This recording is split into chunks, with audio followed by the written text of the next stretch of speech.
What's up, guys? Welcome back to the Uncensored Critic podcast. Thank you, as always, for tuning in. I really appreciate it. So thank you, as always. And today we welcome along to the show Mr. Charlie MacGechan. Charlie is an actor, producer, and entrepreneur who founded the company Run At It Shouting, which helps actors get in front of some of the best casting directors in the business, from workshops to get advice on how to improve their self-tapes, to how to get more confident in the room and how to show off their skills.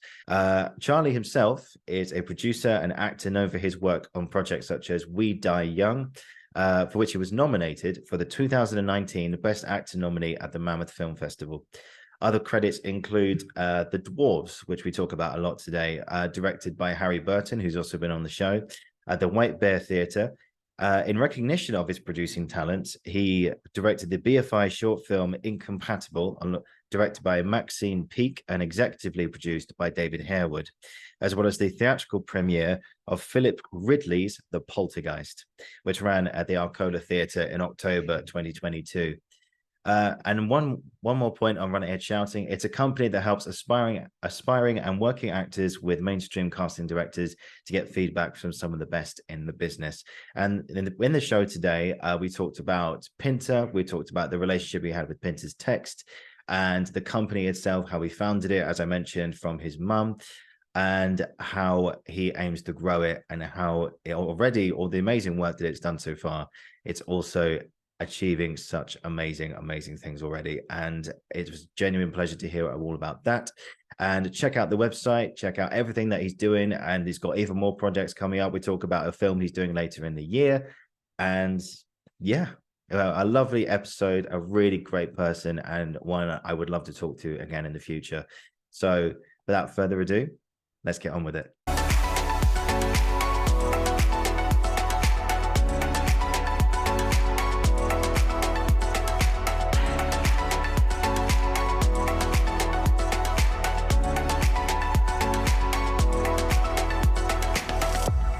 So with Pinter's play, it was his autobiographical novel, The Dwarfs. It was not his latest one. It was his first thing he wrote as a young aspiring actor when Pinter was going off on tour. He wrote this novel called The Dwarfs, and he then later adapted The Dwarfs into a play.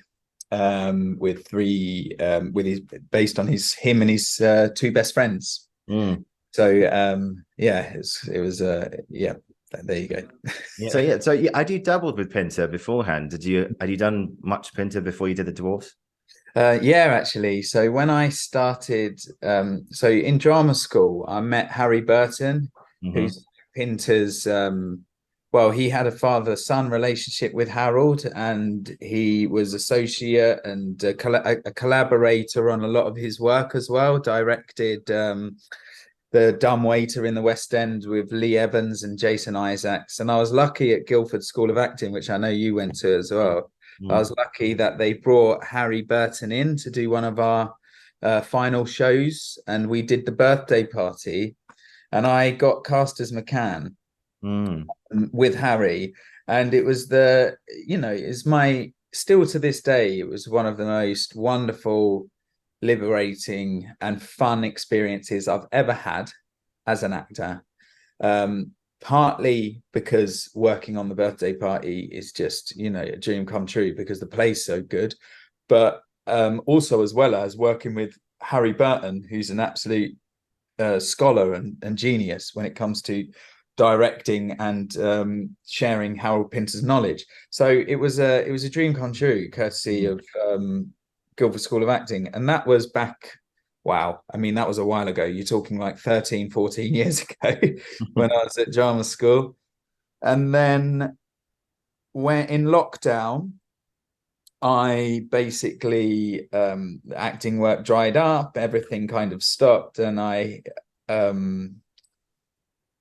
I was talking with a friend, and he was like, what can you put your mind to? And I needed to put my mind to something, so I didn't just sit and drink wine all day. So I needed to be productive and put my attention into something. And that's when I come up with maybe a online platform. It was at the beginning to basically offer a pay what you can service to actors in the industry who were in lockdown. And I reached out to Harry Burton after literally about 12 years and said, I've got an idea. Can you jump on a call? And he was like, wow, Charlie, lovely to hear from you. Yeah, of course.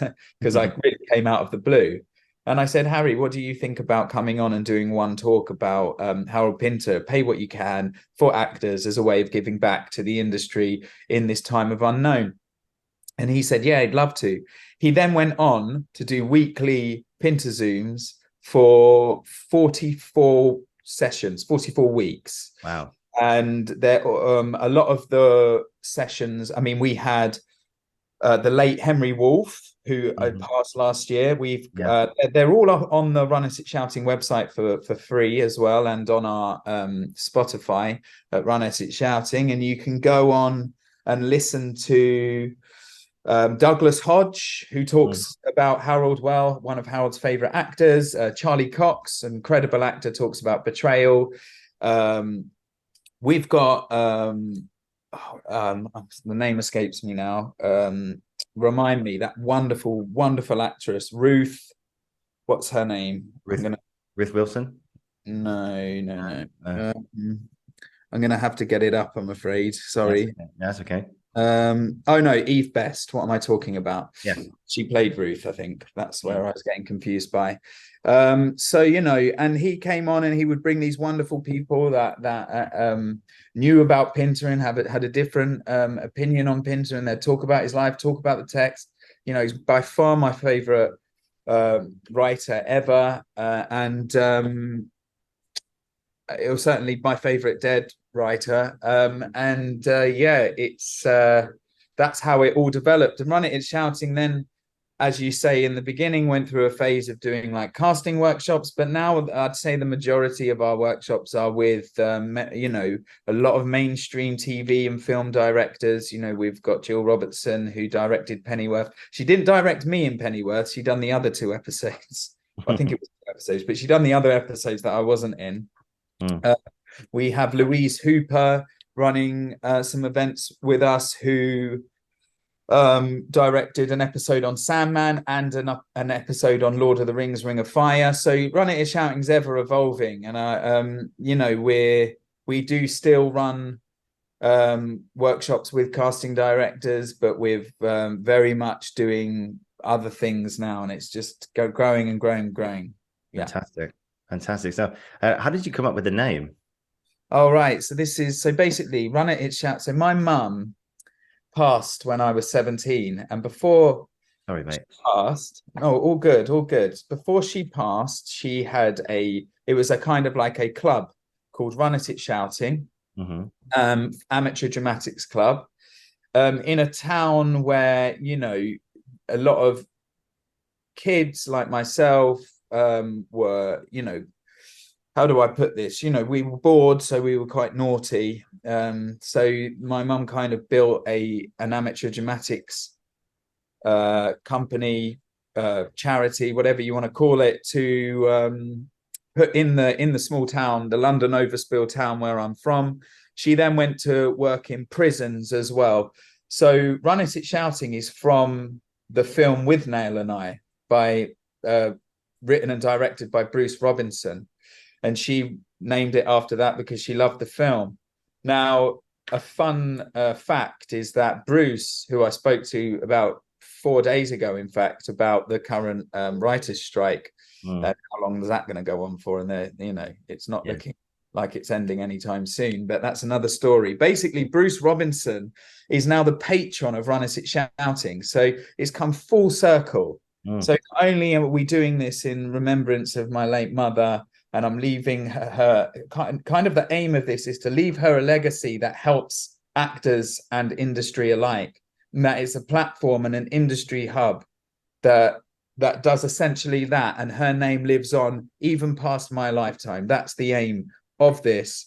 And it's doing its job, and it's ever growing. And I'm kind of not dictating what it does next. And I'm kind of just sitting back and letting it dictate where I go. And trying to let the universe kind of show me where Run It Shouting should go next. And it's very much in my mother's name, and it's got a spiritual element to it in that sense as well. Yeah, amen.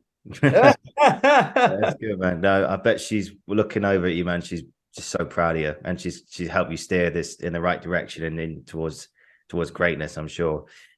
So you've also, I mentioned also in the intro about Flying Colours productions. Is that also something your mum was involved in as well? It actually is, yeah. So my agent, Kristen Tarry, saw what happened with Run It Shouting, and I was about to say see what I did with Run It Shouting, but that would be completely unfair, because the thing about Run It Shouting is there's been so many collaborators, like Harry Burton for one, who's one of the main collaborators, but not just Harry, many others including Kristen, who have helped get Run It Shouting to where it is, and they're responsible for a lot of its success. But after I've only ever been with Kristen Tarry from TCG Artist Management. She's been my only agent, and she's been through a lot of ups and downs with me, that's for sure. And she stuck by me, and we've got a very good relationship. We're very close, and she saw how well Run It Shouting was doing, and I'd already dabbled in going into production because I'd done a rehearsed reading of The Dwarfs, funnily enough, in lockdown, starring Stacey Martin and myself and Lewis Rayner and Oshan Pere. So a terrific group of actors. And we raised money for, all profits went to the Naya Project, which is a charity for women, for domestic violence and abuse in the Hackney area. Anyway, we ended up raising thousands for this charity on a one-off Zoom rehearse reading. It was like overwhelming, and we sold over 500 tickets for that one Zoom. And yes, it was, we invited Judy Days from the Pinter estate, and that was basically one of the reasons why I got given the rights to do a Pinter. Was my first show, because that is unheard of in London, to get the rights for a Pinter. Forget it. But because she'd come to this rehearsed reading, because I'd got Harry Burton, because it was cast so well with the likes of Oshan, Stacey and Lewis, and she loved it, and Lady Antonia also got to see it, Pinter's widow, so it really kicked off from there. Anyway, off the success of that, I was talking to my agent saying I want to do more producing. I really love, if there's any spare capital, let's say, I'd like to just throw it straight back into the arts. I just feel like that's where I'm getting the most from life, and supporting people's independent projects, short films, and off West End. And Kristen was like, oh, I've always wanted to get into producing. And basically we were thinking of a name, with lots of names, and then I said, oh, my mum used to run a kids like club, like a stage school called Flying Colours, and I quite like that name. Would you like to call it that? And then it's still in my mum's vein, and we can kind of see where it takes us. And she loved the idea, and since the Flying Colours Productions isn't quite as it came about a year after Run It Shouting, but since then we've done The Dwarfs, which done extremely well. Off the back of that, I invited Phillip Ridley to see The Dwarfs. He indirectly, through his new director, asked me to produce his world premiere of the Poltergeist, which I got at the Arcola main stage. So that was my second show. So I did a Pinter and then a Phillip Ridley, which are my favorite dead writer and my favorite alive writer, and they were my first two shows. And I'd never thought I wanted to be a producer, but things just kind of landed on my lap. And now I'm putting on another show in February, which is When You Walk Over My Tomb by Sergio Blanco, directed by Daniel Goldman. And we currently have David Castaneda, who's the main part on the Umbrella Academy, someone I worked with in We Die Young. attached, but who knows, he could fly off and do big Hollywood movie and he'll be unattached, but at the moment he's attached. You keep him there, you keep him stuck. He's a good friend of mine, so as long as as long as he's available, he's doing it. But you mentioned We Die Young there, but we'll come back to that in just a moment. But tell me about how you approach Pinter, like from an acting perspective, because there's a lot of people who say, oh, it's inaccessible, it doesn't make any sense, and there's famous stories that actors have gone to Pinter saying, what's the backstory, what's going on, and he's gone, oh, fuck off, mind your own business, it's all in the text. And so they're kind of left, the actors are left to kind of figure it out for themselves. But what would you say to those people who say that it's inaccessible and it doesn't make sense? I don't get that at all. I mean, so obviously, I don't know if I mentioned this earlier, but after Harry done the rehearsed reading of the Dwarfs, we then got a 4-week run of the Dwarfs at the White Bear. And that was Harry Burton who directed it. So both times I've had Harry Burton. He makes Pinter completely accessible. It is, as I said before, best experience of my acting career theatrically on stage. For me, there's never an end with Pinter. There is a million ways how you could see and perceive each line. It's all subtext. It's written so realistic and beautiful that in a rhythm as well, that it's just the most fun I've ever had with working with that writing. Yes, Pinter didn't like getting into too much backstory. I've heard stories of an actor asking him, he was coming on stage and he was like, Harold, but where am I coming from? Where have I been? And Harold went, the wings. But for me, that kind of, one thing I'd say about Pinter is pace. We didn't really think about the pauses at all. They weren't even mentioned. Pinter pauses, yeah. I know there's a big thing about these Pinter pauses, but when I was working with Harry and when we did the actual production of the Dwarfs, we employed Joseph Potter and Denise Lanyon, and we kept Oshan and myself. But pace was a big thing.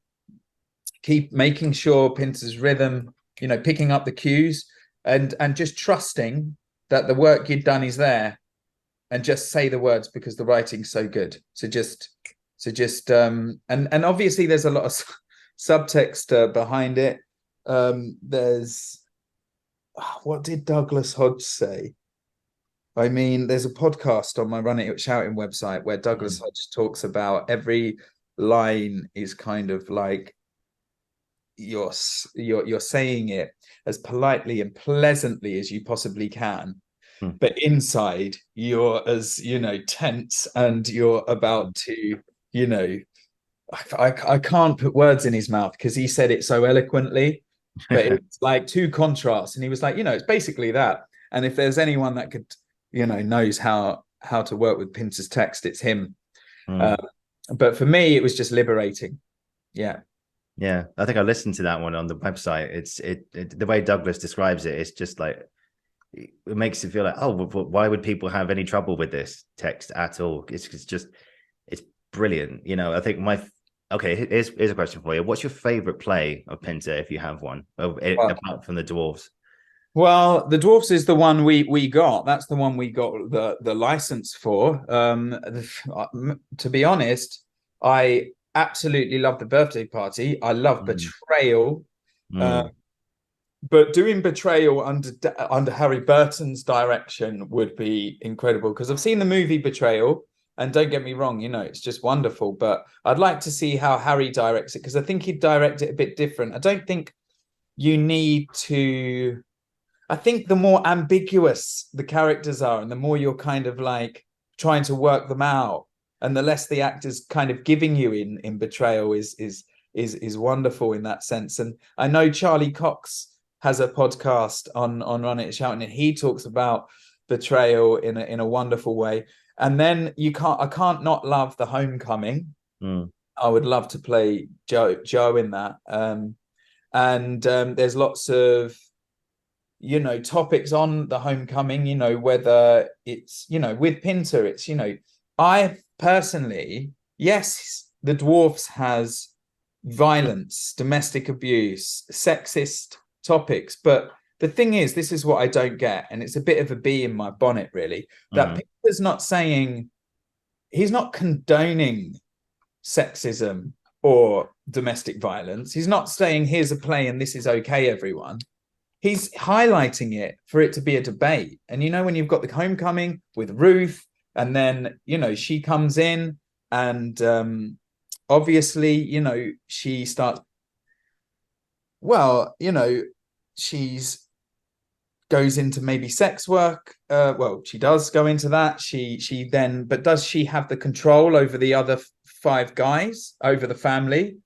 Or is she at the family's beck and call? I mean, which one's in power? Also, Pinter's not condoning that. He's just highlighting it as a topic. So when people go, I don't really like Pinter, I'm like, well, why? Well, because, he's a bit sexist. One, maybe yes, maybe no. But actually what he's doing is highlighting this topic for us to have a debate about it. He's not saying, yes, this is okay, or no, this is, do you know what I mean? Yeah. What I love about Pinter's writing. That's what I love about the homecoming. I really love the female character the most in the homecoming. Betrayal, again, wonderful. And I mean, there's so many Pinter plays that I do love, and the birthday party has to be right up there as well. Yeah, it's funny because there's a funny story about the birthday party, because George Mackay did a podcast about, because he did The Caretaker at the Old Vic, with Timothy Spall and Daniel Mays, which I saw, which I thought was tremendous. He told a story on this podcast that the opening night of the birthday party, there was at the Lyric, Hammersmith in London, and it completely, I don't think it closed after 1 week. It had an absolutely awful reception to begin with. And he was sat in the dress circle, I think, for one of the dress runs, or the second show, one of the two. And an usher came up to him, Pinter, that is, sorry. And an usher came up to him and, excuse me, sir, do you have a ticket? And he goes, I'm the writer. And the usher just went, oh, poor you. Yeah. I've heard that story as well, actually. Yeah. Yeah. But how wrong was that? How wrong was that? Yeah. Things changed, man. But I tell you what, one play of Pinter's that I kind of got quite quickly, I think, and my sort of estimation sort of assumed an idea quite quickly about what it was No Man's Land. Yeah. And very quickly, because I was lucky enough to go and see Patrick Stewart and Ian McKellen do it a few years ago, which is live on National Theatre at home. If anyone wants to watch it on demand, subscribe, download it. It's just a beautiful, beautiful production. And excuse me. And of course, those 2 actors, they just speak for themselves. And then the other ones in the production are just amazing. I can't remember their names, but they're just brilliant. I remember sitting in the interval, and I just thought to myself, this play's about the mind. It's about a mind in play. It's about this. It's about dementia. It's about a man losing his mind and thinking that. And I think that Spooner, who played by Ian McKellen, Hurst is the one who's suffering. And I thought, I think they are friends. I think, in my opinion, those two are friends, and they have been friends for many, many years. And Spooner is trying to help Hurst through these next few years before he sadly moves on. And that's my opinion of it. I don't know. I can see but a lot of people go, no, they don't know each other. So, well, I think they do. I think there is a genuine lifelong friendship there. Yeah. And Spooner's doing everything he can to try and bring him back to his glory days. And then there's a bit at the beginning of Act 2 where I think you see Hurst come back initially. He goes, Charles, well, it's so lovely to see you. And then he confesses that he slept with his wife back in the day. And but that was one I thought, oh right. But it was a beautiful way of Pinter's got a beautiful way of showing you things without showing you directly, if that makes sense, doesn't it? Like you mentioned the subtext and how you can pick it up afterwards.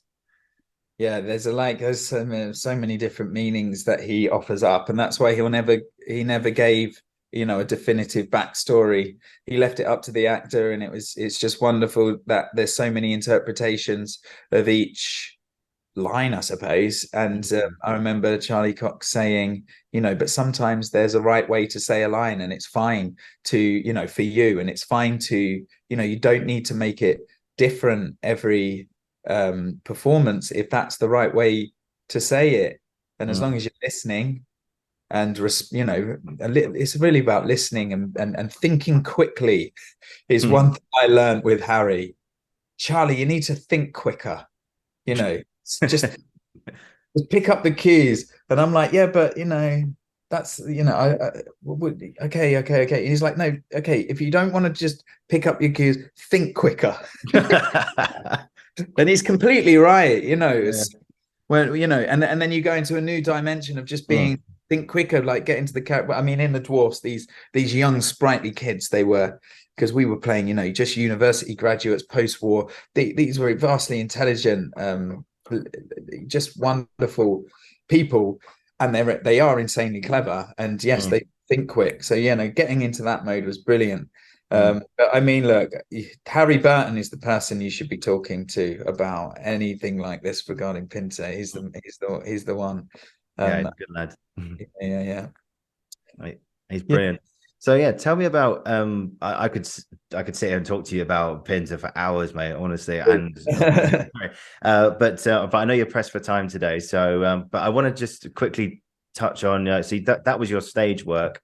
But tell me about the film that you did, We Die Young, which I've seen. I thought you did an amazing job. Congratulations on that. And of course, congratulations on the Best Actor nominee as well, you know, for that as well at the Mammoth Film Festival. Yeah, it was a really, really interesting film. You know, it's all about the gang warfares and the character you play. You know, you had that menace about you. And, you know, I can imagine when, you know, you've got all the tattoos like all over your face and all that kind of thing, and you have that, I'm not going to give anything away, but you have like some really, really intense moments throughout this thing, you know, and playing menace and evil and like the power struggles between yourself and the other gang leaders and stuff. Yeah. How did you, well, first of all, A, how did you discover that character? And B, how did you develop him throughout the filming process? Yeah. Well, I remember for the audition that I watched a lot of documentaries on MS-13. They would be quite young kids, really, who had kind of come together in a place of poverty to kind of build their own community and seek security and love within that. Watching the documentaries, it's pretty horrendous with some of the stories you hear.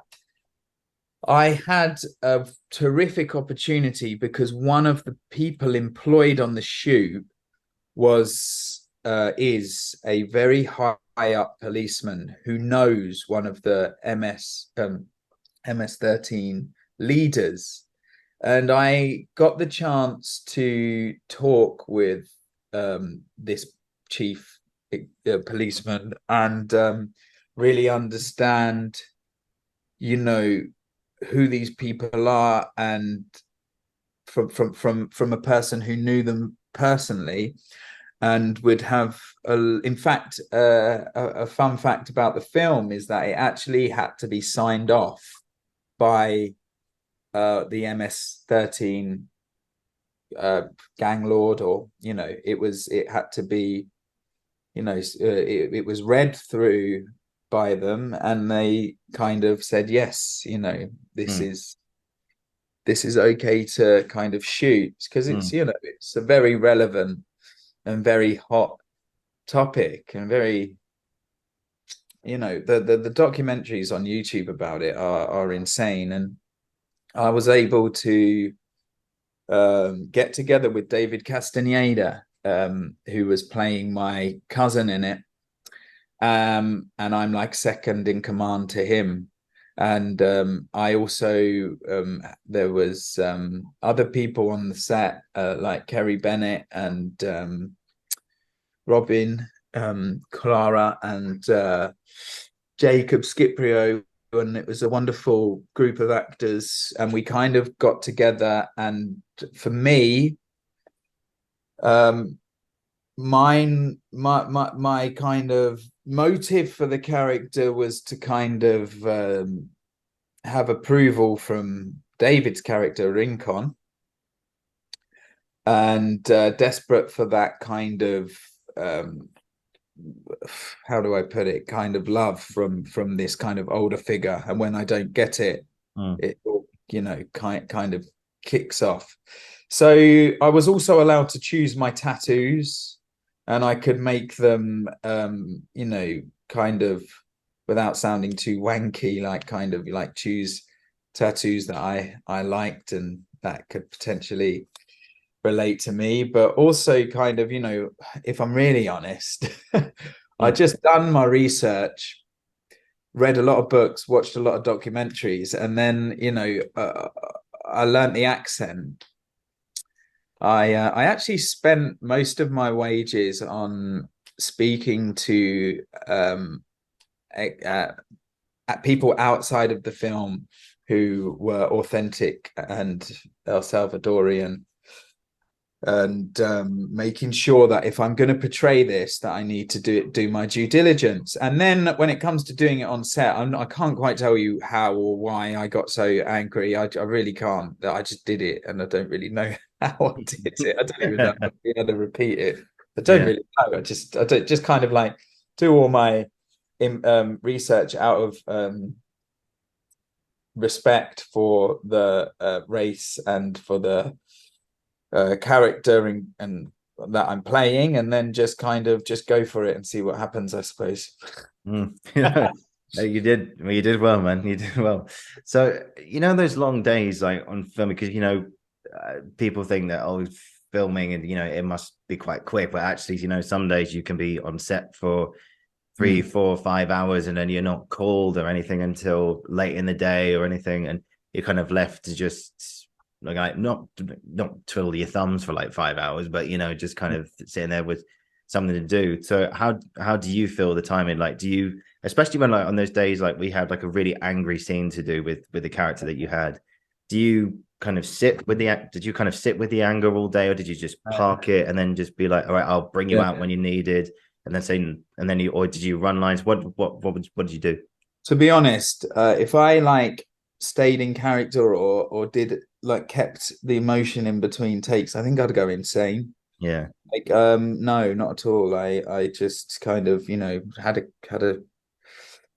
can of Coke, some Snickers bars, you know, eating set food, waiting for the time to kind of pass. Have a chat, go into David's trailer, go and see Jean-Claude Van Damme, go and hear about his life. I mean, he's amazing. He's an amazing person with an amazing story, and very kind and generous and loving towards me on set. But yeah, I mean, no, I wouldn't really think about it until it was, you know, action really. But I mean, everyone's different, aren't they? Yeah, no, it's right, especially with that character. I think if you did play it, like keep the mindset in between takes, you know, I think you know, it's quite it's kind of a tightrope, really, this whole staying in character business, because, you know, for some people it works, and by all means, you know, if it works for you, then do it. But, you know, I think it's just, I don't know, it's a bit of a, you know, you've got to think about yourself and first and everything, make sure that you're not, you know, affecting yourself too much by going too deep with this character, if that makes sense. Yeah, it'd be exhausting to stay in character as Jester anyway. I mean, Jesus. Yeah.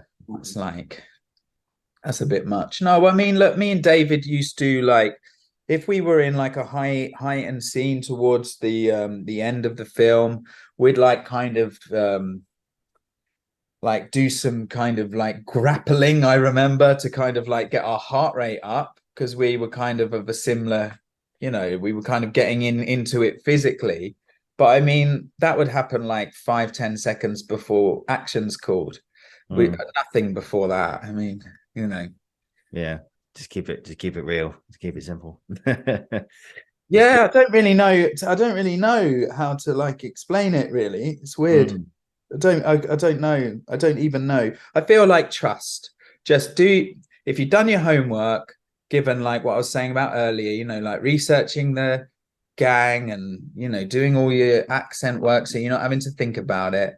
then the best thing to do is to trust yourself, I believe, especially with a director like Lior Geller, who is incredible, you know, just the most liberating, and you know, very much how I was saying about Harry Burton being the most theatrical, stage liberating director. Lior Geller is the same, you know. It's very much, he even gets a take in the bag and then he's like, improvise. So, you know, and then we'll get a lot of the improvised scenes are made the cut, and there's a lot of gold there, and he's very much like that. So I feel like for this particular role, the best thing to do was the hardest thing to do was to just trust myself, and therefore not anticipate anything really for this particular film. Yeah, absolutely. And what was it like when you got that call saying that you've been nominated? To be honest, like I wasn't called or anything. It was I went to LA, and then we went up to Mammoth in the car, and yeah, me, it was a pleasure to get nominated alongside David and Jean-Claude Van Damme. I thought, wow, that's really good company I'm in there, and I was very very pleased with the fact that I'd been mentioned in the same breath as them. Amazing stuff, man. I know that your time is very limited today, and so we've got to probably bring this to a close now because you've got other things to do. But thanks for your time today, Charlie. It's been absolutely great. This is a discussion to be continued. I hope that you'll come back and we'll talk some more about Pinter, more about Run-It Shouting and everything. Just one final question. Well, two actually, if you've got the time. Run-It Shouting. What's next? What's next for you guys? So Run-It Shouting is, I mean, we have around 160 events live at the moment, so it's growing. We're, as I said earlier, we're kind of going into a new season where we're working with a lot of TV and film directors, and with the strike that's happening in the US, that's potentially going to go on until the new year. We are busier than ever, and we're able to be able to host and facilitate events with people that might not be available, and it's really an incredible time. And that Run-It Shouting seems to be going in that type of direction at the moment. I made a app and a forum, a community where you know, we already have 300 members, and they use that to find scene partners and talk about agents and to get cheap theatre tickets, and we're getting discounts on headshots. Pretty much every off West End theatre, Soho Theatre, the Park, Southwark, Arcola, the King's Head are all giving this community, this new community. I've made discounts on theatre shows for actors.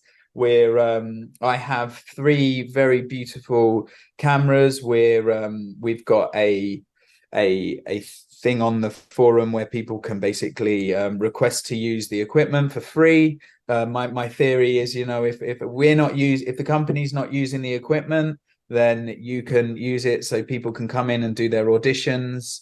And I'm really trying, you know, we've got some wonderful members and some really committed members. Just today there was a whole thread on some actors looking for agents in a time where there's a writer's strike in the US, and agents are, you know, some are really struggling at the moment, and a lot of casting directors are, and you know, a lot of people in general are out of work because of this strike. Not everyone, and there is an independent production waiver, and there's a lot of other things going ahead, but you know, it's taken a hit on some people.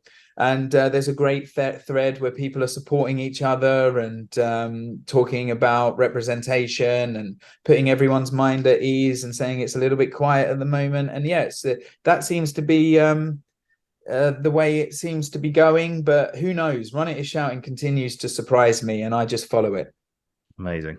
And we look to you throughout these uncertain writers' strike times to help us through. You know, of course, there will be an end, I hope, and there will be a resolution. But until then, we need people like yourself to help us, and your company to help us through this, and to keep the bug alive. You know, with all the workshops and just finally, just one finisher question for every guest is, and I'm sure, you know, if you'd like to come on again, there'll be another one for you as well.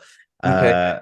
What's been an experience in your career or experiences in your career today that you're never ever going to forget? Oh, goodness me. An experience in my career that I will never forget. Yeah.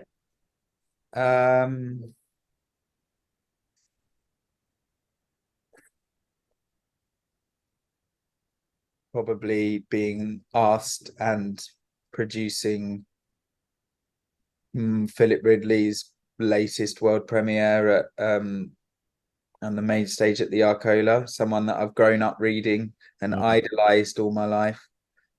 That's from a production point of view. For an acting point of view, the latest film I've just done, and I don't really know how much I can say about it, but it's directed by Lior Geller, who also directed We Die Young. It was filmed earlier this year. I got to work with some incredible actors, including Oliver Jackson Cohen, who I can't praise enough. He's just not only insanely talented, but also just the nicest person you'd ever meet in your life, and just a dream to be on set with. He's a natural leader and brilliant. And that film, I got to play so basically on my dad's side,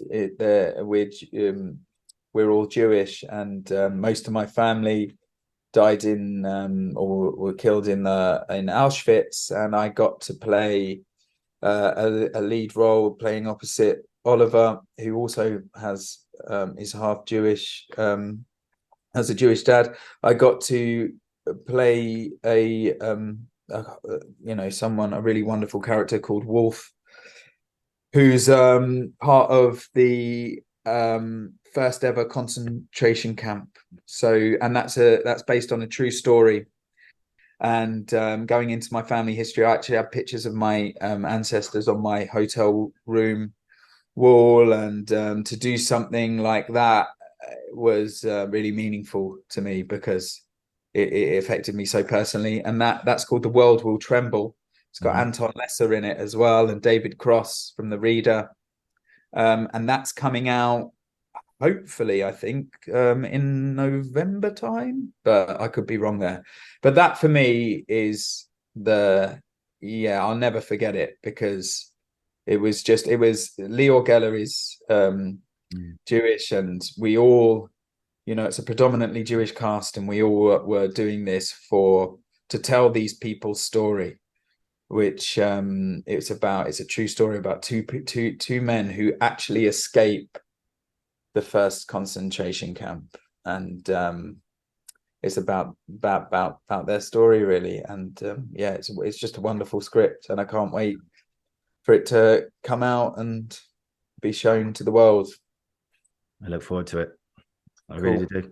Fantastic. Charlie, this has been great, man. Thanks so much for your time. I look forward to. I'd love to have you on again. Got so much more to ask you about. First of all, about your new film, or about Pinter, and also we've got more to discuss about Run It Is Shouting. But yeah, I've said there's a spot open for you, so we can discuss more about this in the future. Great, love to. Yeah, thank you so much for having me on. I really appreciate you taking the time to ask me and to do this. I really, thank you, Oliver. No, the pleasure's all mine, man. Thank you so much.